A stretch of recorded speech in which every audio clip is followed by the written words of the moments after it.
Good afternoon. Welcome to Policing TV, where I'm with Chief Superintendent Paul Talbot at Staffordshire's headquarters. Paul, thank you so much for welcoming Policing TV here. We've recorded something about the control room and the work that you're doing further to improve the control room. One of the things that came up before we started was the breadth of your responsibilities here at Staffordshire, which I could never even begin to remember. So I'm going to put the onus on you to tell us, what responsibilities do you have as a Chief Superintendent within the force? Okay, so I'm Chief Superintendent for what's called Ops and Contact, or Operations and Contact as a command. That command is, like you say, is quite broad in relation to its responsibility. So if I start from the top, so from a contact perspective, obviously, as we saw, the control room, the FCR, which includes a command and control.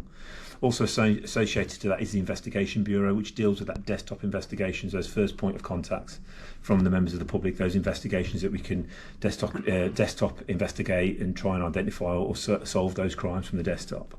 Also Crime Bureau, which looks at validation and closure of crimes. So validation is when we send that crime following its recording to our victims portal or victims support agencies in order that they can help and support victims. And also crime closure and making sure we've got the data quality in relation to when we close crimes and we've recorded it correctly. Then that moves into the other areas of business that I've got. So, for instance, criminal justice. Criminal justice includes our prosecution hubs. So Staffordshire is a force that has a prosecution hub. We invest heavily in a prosecution hub in order to make sure that the quality of file, the quality of answerings in relation to any Crown Prosecution Services requests are dealt with effectively and efficiently in order to progress those cases through court.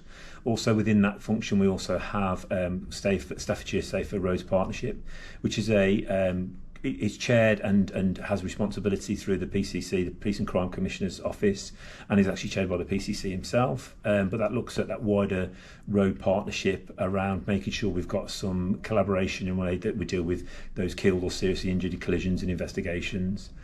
Moving then into, still in that CJ umbrella, we have custody. So that's obviously two sites. We have a northern area custody facility, and we have a southern facility at Watling, which obviously deals with all those people that have been arrested that need to be dealt with through the detention, through custody procedures.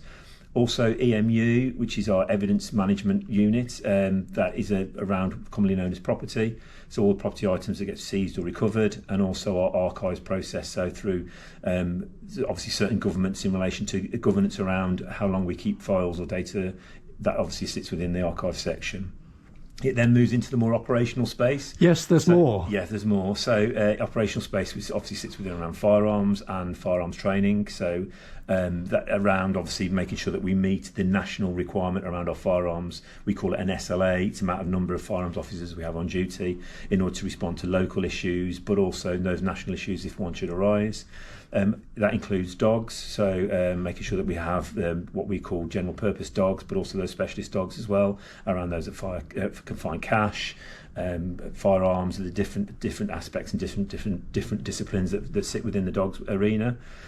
We then also go into our tactical support unit. So then that's a group of 2 shifts that we have that basically can be armed or they can be not unarmed, and they can deal with operations. We're deployed to certain different locations. They have specialist skills in relation to, for instance, around surveillance and foot surveillance of those people that might be wanted within Staffordshire.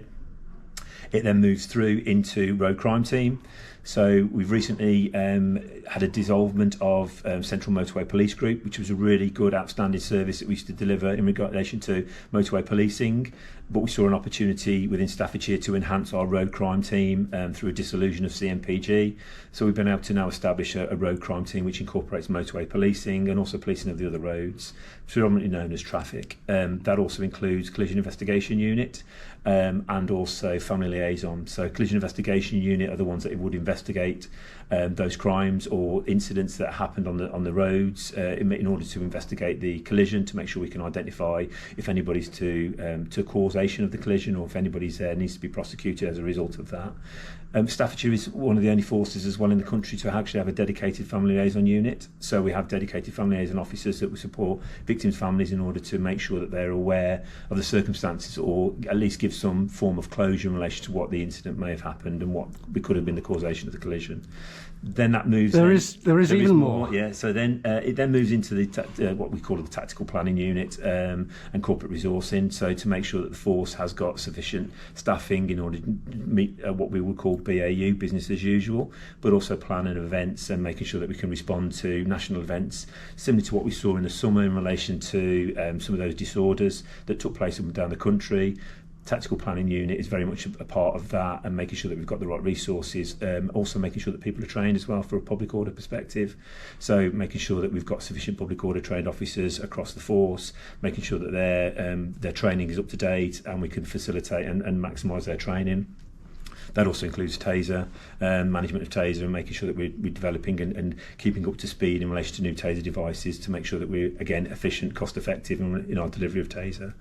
And thinking about that, that's about the end of the command. It does sound a lot when you look at it, but it's well, it not only sounds like a lot, it is a lot, and so it rather invites the question: how on earth do you manage to have responsibility for that? That's almost a video in itself. Hearing from you, the items or the areas rather that you are responsible for. How do you manage to oversee that breadth of activity? I'd like to say I'm Superman, but clearly I'm not. So obviously it's having a great team. I've got this, each of those areas, each of those portfolios are really well managed by a superintendent or police staff equivalent. And they're really good at their job. They really understand the process. They're experiencing the roles that they've done. They've done them for some time, so they're able to manage the actual day-to-day running of each of those areas, each of those disciplines. They escalate really well when there's decisions to be made or there's changes or processes that need to be made. Obviously, I keep abreast of that by those regular check-ins throughout the week, making sure that I prioritise my time as well into certain areas where we start to see some activity, or if we've got a change programme, or just that that check-in to make sure that the department's running the way it should be doing, if there's any opportunities to be more effective, more efficient in those areas, and also talk through some of those challenges that might have around staffing or around some of the challenges around the finances or the budgets. I have to say the team are really fantastic. We've got a great teamwork, and we also have a really good and great opportunities to look at innovation. A really forward-thinking team that really look at those opportunities to make things better. So they certainly look at what we would call benchmarking across national changes and national portfolios to identify that best practice and see whether we can bring that in and house that or host that back in Staffordshire. And how do you prioritise your time? You've got a huge list of not quite disparate areas there. There are some links in that. Yeah. But how do you prioritise your working day, your working week, your working month? I have a great business support that's really good at diary management. Obviously, sometimes it can be a challenge. Certainly, the working day can be a challenge. And then obviously recognise that I've got responsibilities as a senior leader. So sometimes you do that working day, those meeting structures, and then you go home and you might have a bit of time with the family, and then log back on to address some of those emails, address some of those challenges that might have come through throughout the day.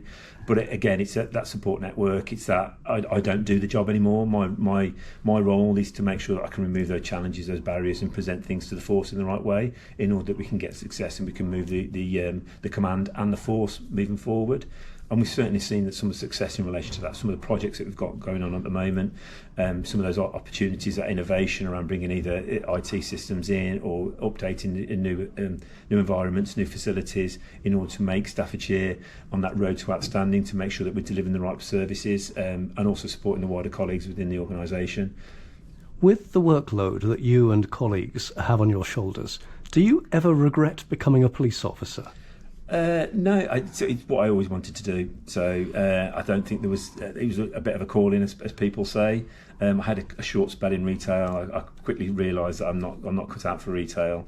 So it was a natural progression for me. It was something that I'd already got in mind. I've got no police family. I'm the only police officer within my family, certainly within our most recent history. But I won't say it's a job, because it's more than a job. It's a vocation, isn't it? And it's a career that's given me a lot. It's a career that's took a lot, but it's a career that's given me a lot. It's been able to help me to look after my family, to help me to look after the communities. I'm Staffordshire born and bred, so it's great to be able to work within the environment, to work within your home county, to look after your family and friends, to look after the wider community, the wider county. So I don't regret it in one shape or form. I'm the type of person that if I do a course, if there's something, I like to get exposed. I like to be put at the deep end of everything. So for me, there's no better place to be than be right at the deep end, right at the sharp end of things, making those decisions and trying to drive things in the right way.